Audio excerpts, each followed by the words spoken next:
Thank you for your time. Where are you from? I'm from Canada. Canada. Yeah. Okay. Are you visiting? Yep, just tourist. Okay. Backpacking Japan. You are currently in Nagano Matsumoto. So other than Matsumoto, have you been some places? Yeah, I started Tokyo, then I was at Fujisan, and then Shirojiri, Narajuku. Narajuku, Okay. yeah, it was absolutely beautiful. And then came here to Matsumoto, and then I'm headed off to southern area, Tottori, Izumo, Kyoto, Osaka, Hiroshima. But is it first time? Yeah, my first time. Okay, so it's first time. Yeah. Probably like you have some impression about Japan. Yeah. So what kind of impression of Japan did you get? Very kind people.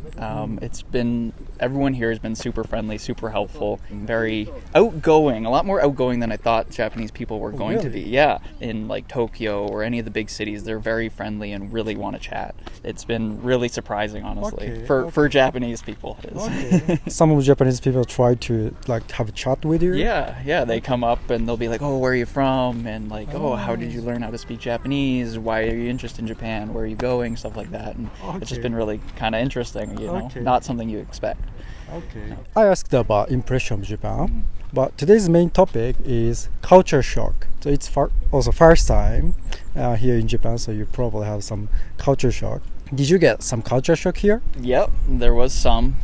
So one of the first things that I noticed that was very different was actually housing. Housing? Yeah, the setup of housing and stuff. The way it's done in like North America is very like block, as I find Japanese is a lot differently structured housing. It's a lot more trying to fit all the pieces in a certain area. It could be like houses are angled like slightly and then like changed like that, while as in like Canada it's very just square, plot by plot. So in Japan, like house try to fit in narrow space. Yeah, that and like roads are super narrow and interesting. Yeah, so that was one of the biggest shocks. But and convenience stores and vending machines literally everywhere. Very, very different. Are there convenience store in North America? Yeah. So there are convenience stores, but they're not as common as they are here in Japan. So like Japan, there's almost one on every block.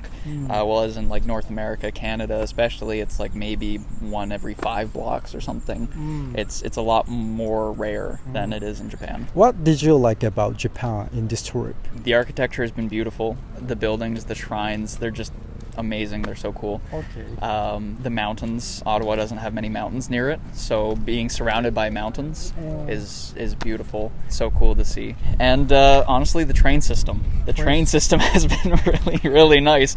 If they say it's going to be at 10:47, it'll be at 10:47, which has been really nice to be able to be like, yep, I have to be here for this time. That is when the train will be there, not 5 minutes before, not 5 minutes after, 10:47 on the dot. It is very convenient. Yeah. How did you feel about the inside of train? It is very packed. Since I'm backpacking, have this big backpack. Yeah, if it's a really packed train, it's very like tight, and you're just like, But outside of Tokyo, I haven't found the trains to be super packed. Tokyo was crazy and very, very tight. Lastly, what do you want to say to people who want to visit Japan? Do you have some message? The JR Pass, I highly recommend it. It's been very, very helpful, especially if you're not just staying in Tokyo. If you're traveling, it's been worth its value. The Suico Passimo cards, definitely need to get one of those. They are used everywhere. You can use them at convenience stores, which has been really handy. It's been nice instead of having to carry cash on me all the time. But if you are going to a smaller community, definitely make sure you bring some cash, because a lot of them don't use the Suica or Take card.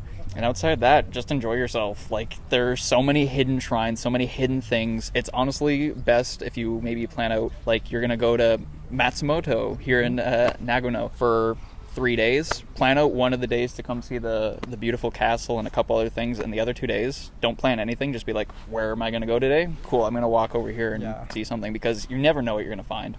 Like, I didn't plan this today. I just kind of accidentally came here. Oh, and really? Yeah. So what was your plan? My plan was honestly to just head down to Nagoya today, because I had stayed in Shirojiri last night. I was like, you know what? There's a castle nearby. Let's go see it. A kind of adventure. Yeah, exactly. Just have fun on your adventure and just kind of go where you want to go to see what you want to see. It's an amazing country. Very easy to get around by public transit. So it was very nice to talk with you. Thank you so much. Thank you very much. Arigatou gozaimasu. Thank you for your time. Where are you from? I'm from Vienna in Austria, in Europe.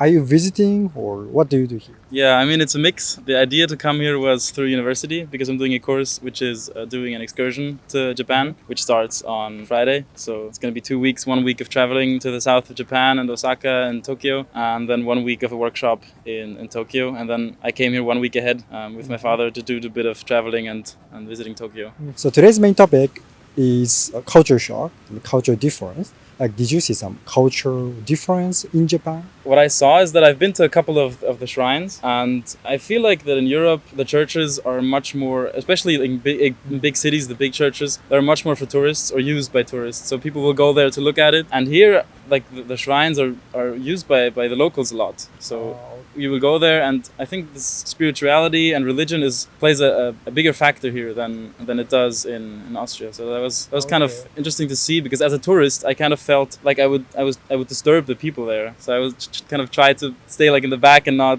be too visible. Don't Austrian people, like don't locals usually visit the church daily life? Not the big ones, the most famous ones. Like, we have our local churches and people will go there, but in general, religion is kind of getting less and less important in Austria, I guess.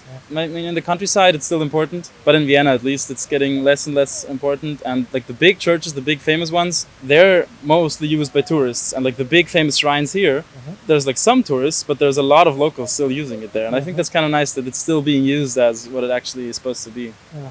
Okay. Actually, it is said that Japanese people are also unreligious. Yeah. Yeah, but we kind of have habit of visiting. Like a tradition, I guess, to go there. Yes. Okay. Other than that, did you see some culture shock or surprising thing, culture difference in Japan? About the people, yeah, sure. But I guess if people mention that, I mean, there is a big difference between how people treat each other and like respect between people, I think. Because I've been where I come from, Vienna is kind of known to be unfriendly. And here, people are so nice and respectful in a way. And when I walk past people who are like securities in front of parking lots or something, they will always like they will do like a small bow and greet me, and that's so nice. That was really a shock. Here, it's like if you walk close to someone, or if they're like in a role of service, if they're like right at my hotel. I mean, whenever I walk in, there's like 5 people greeting me, and that's so nice, because they're like, hey, how can I help, or how are you? And I don't know, they're so nice, and there's always like a small bow. On the plane here, I was borrowing a pen from my neighbor, and she was also Japanese. And when I gave it back to her, she was also like, I mean, I said thank you because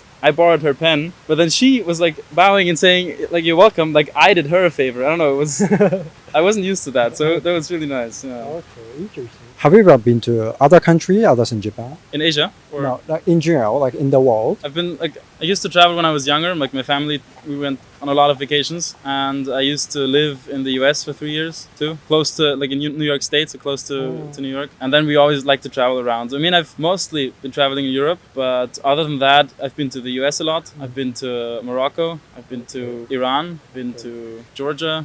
Georgia. Yeah. Among those countries you visited, in which country did you have the biggest culture shock? I guess until now it was either Iran or Georgia, because Georgia was very, or they both are very underdeveloped touristically yet. So there's like not a lot of tourists, so they're still very authentic. And in Georgia we went to a place in the mountains up north, and there they were still like living without electricity, without cars, without everything. So it was kind of a shock to come from digitalized and modern Europe and go there, and they're like using horses to transport stuff, and they don't have phones, they don't have cell service. So it was kind of interesting seeing people still live that way. And Iran was the same. I mean, in Iran, I think the culture shock was mostly from like their tradition and religion, because people behave there a lot different, like the role of women or how they dress or how they act. So that was very, very different too to Europe, I guess. Yeah, I mean, because I mean, the US, for example, is very similar to Europe. I mean, that's not a big shock there, as in people behave or culture. I mean, of course it's different, but not compared to the difference between Iran and Austria. So I guess it was those two. Was it more different? Like, did you feel more culture shock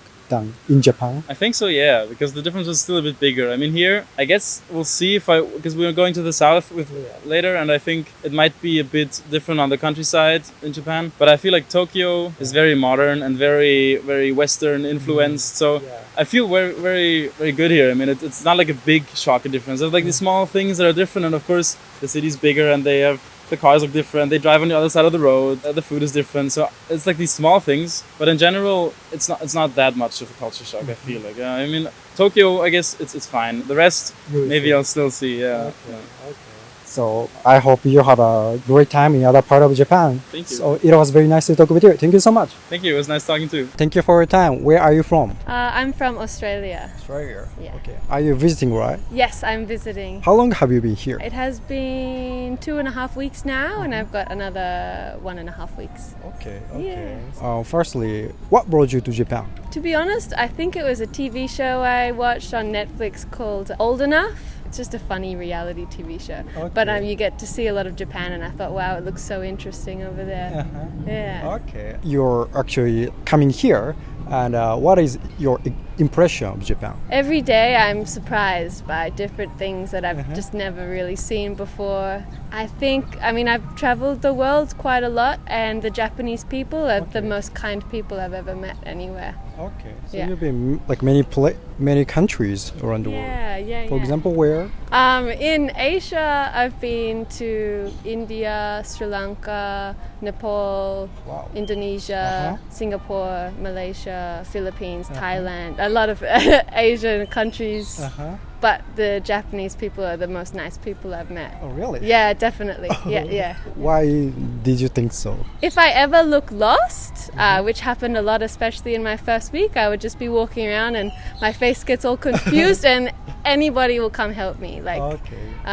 One day I was walking in the rain. I even had my raincoat on, but a lady came to me and she wanted to give me her umbrella because I didn't have an umbrella. And I was like, no, it's okay. I have a raincoat, but she didn't want me to get wet. And I've never met these people that always come and help me like at train stations. So. Now I'm getting to the main topic today, and today's main topic is what was the weirdest thing you've seen in Japan. Yeah. So probably you've been around the world, you've seen many things, but what was surprising thing, culture shock, weirdest thing in Japan? I think so far, it's very strange to me the things that the Japanese people have made, such as recreating the Statue of Liberty in Odaiba and like the Tokyo Tower, how it looks just like the Eiffel Tower in Paris, but it's actually bigger, I heard. I find it really strange that they want to recreate things from other countries, but it almost looks better and cooler.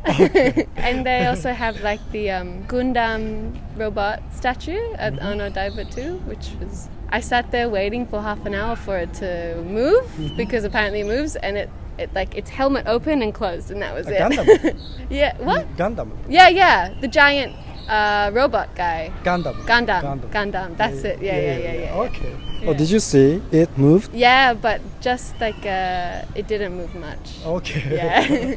Other than that, have you seen something weird or surprising things in Japan? Some of the foods, a lot of the food, the like feeling and texture is very unique. I've never had anything like it, especially like some of the sweet food, like mochi. It's so soft.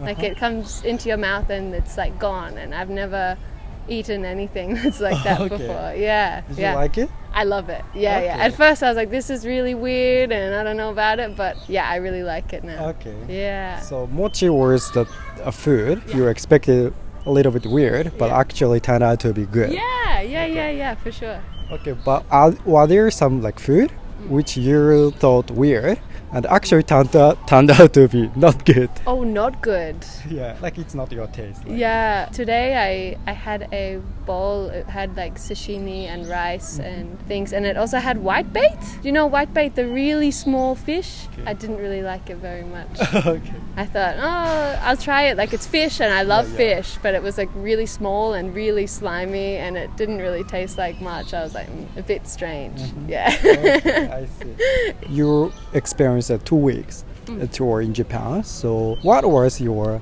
highlight here? My highlight, I mentioned before the kindness of people. I would say that having people see me in trouble or a bit confused and then coming to me and helping me has definitely been a highlight. A place that was my favorite so far was Kamakura. I love surfing, and there was a beach there that was beautiful, and so many surfers, and they're quite famous for their tempura as well, which was really, really tasty. Did you think that coming to Japan, do you think that you want to take the second trip, another trip? Yeah, definitely, yeah. I have to leave in a week and a half because I have a wedding I need to go to in Fiji. Okay. But if I didn't have a wedding, I would definitely stay longer. Your wedding? No. No, it's my friend's wedding, and Okay. I won't miss that, so I'll go, but I'd love to come back, yeah. Okay, I Yeah. see. Lastly, what do you want to say to people who want to visit Japan? Come. If you're thinking about it and you're like wondering, should I go? Like, you should definitely come because there's nowhere else like it, and it's beautiful, the most nice people ever. Yeah, I love it. Okay, so it was very nice to talk with you. Thank you so much. Oh, no worries. Thank you so much. It was nice to meet you. ご視聴ありがとうございました。いかがだったでしょうか？動画のご感想やテーマのご要望などコメント欄で教えていただけますと幸いです。たくさんのコメントお待ちしております。チャンネル登録の際は通知ボタンもお忘れなく。